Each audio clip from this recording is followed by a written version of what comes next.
வணக்கம். உங்கள் குழந்தை அம்மா என்று முதல்ல சொன்ன அந்த தருணம் நினைவிருக்கிறதா? அந்த ஒரு சொல் உங்களை எவ்வளவு மகிழ்ச்சியடைய வைத்தது? அந்த மகிழ்ச்சி தொடரணும் அப்படின்னா முக்கியமானது சமூக வளர்ச்சி. குழந்தை பிறக்கும் போது தனியாக இருக்கிறது. அப்புறம் வளர வளர குடும்பத்தாரை தேடுகிறது, புன்னகையை பகிர்கிறது, கைகளை நீட்டி விளையாட அழைக்கிறது. இதுதான் சமூக வளர்ச்சி.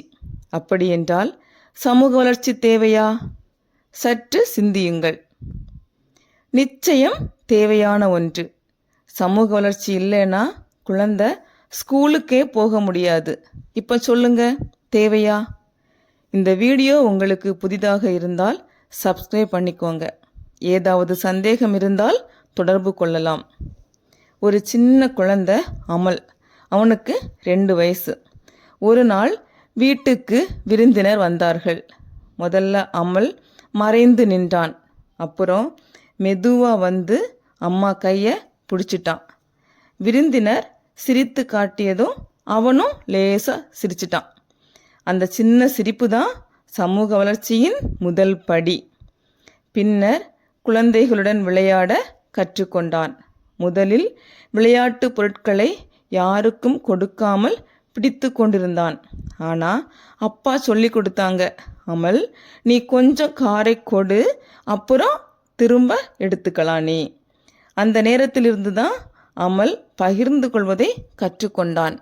ஆக சமூக வளர்ச்சி என்பது சிரிப்பு, அழுகை, ஒலி, தொடுதல் இவை மூலமாக தொடங்கி பிறகு அன்பு, நட்பு, பகிர்வு, ஒத்துழைப்பு என வளர்ந்து கொண்டே போகும் ஒரு அழகான பயணம். இந்த பயணத்தில் ஒரு பெற்றோர் எப்படி செயல்படணும் அப்படிங்கிறத பார்ப்போம்.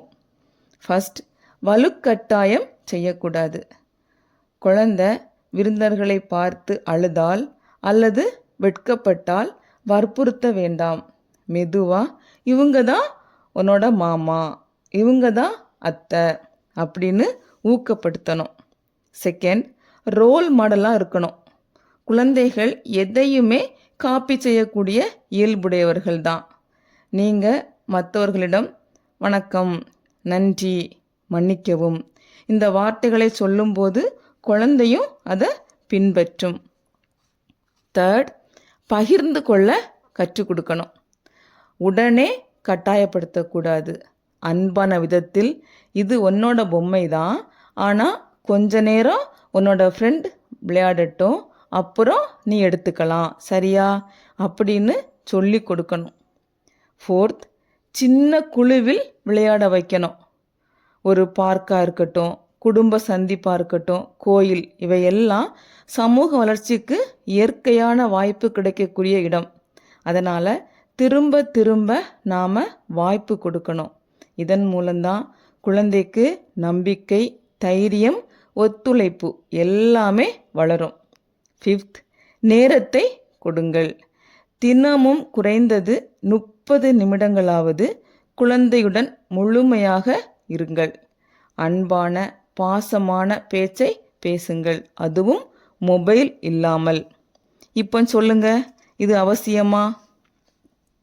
நிச்சயம் அவசியமான ஒன்று. அதன் மூலம்தான் குழந்தை தன்னை சுற்றியுள்ள சமூகத்தை உணர தொடங்குது. குழந்தைக்கு தைரியம், நம்பிக்கை வளருது. மொழி வளர்ச்சி தூண்டப்படுகிறது. மகிழ்ச்சி, கோபம், சோகம் போன்ற உணர்ச்சிகளை வெளிப்படுத்தவும் கட்டுப்படுத்தவும் கற்கிறது. பகிர்தல், காத்திருத்தல் போன்ற குணங்கள் வளருகிறது. இவை எல்லாமே பள்ளி வாழ்க்கைக்கான அடித்தளம். சமூக வளர்ச்சி என்பது குழந்தை தனிமையில் இருந்து உறவுகளுக்கு நகரும் பயணம். ஒவ்வொரு சிரிப்பும், ஒவ்வொரு அணைப்பும், ஒவ்வொரு உரையாடலும் அவர்களோட உள்ளத்தை வளப்படுத்தும். பேசுவது, பகிர்வது, இணைந்து வாழ்வது இவைதான் பிறகு குழந்தையோட கல்வி, வேலை, வாழ்க்கை ஆகியவற்றில் மிகப்பெரிய பங்கு வகிக்கும். அப்படின்னா உங்கள் குழந்தைக்கு நீங்கள் தரக்கூடிய மிக சிறந்த பரிசு என்னன்னா அன்பான, ஊக்கமளிக்கும் சமூக சூழல் தான். சமூக வளர்ச்சி இல்லாமல் வளர்ந்த குழந்தை நாளை பள்ளிக்கூடத்தில் தனிமையாகவும் தன்னம்பிக்கையின்றியும் இருக்கும். இதை யாரும் விரும்ப மாட்டீர்கள் அல்லவா? ஆக அன்பான பெற்றோரே, நீங்கள் உங்கள் குழந்தைக்கு நல்ல உணவு, நல்ல உடை, நல்ல பள்ளி, நல்ல புத்தகம் கொடுக்க நினைக்கிறீங்க. ஆனால் அதைவிட முக்கியமான பரிசு ஒன்று உங்களிடம் உள்ளது. என்னன்னா, அதுதான் நல்ல சமூக சூழல். அதை கொடுத்தால் உங்கள் குழந்தை நாளைய உலகை சிரிப்போடு எதிர்கொள்ளும்.